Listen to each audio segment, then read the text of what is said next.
a quick egg hack for you. Take a look here. Which one of these is hard boiled? And how can you tell the difference?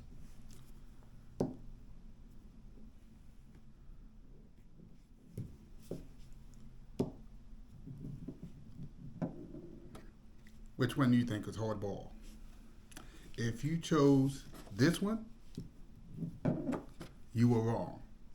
This is the hard boiled eggs. Hard boiled eggs are solid at the inside, so they can wobble easily on this back end.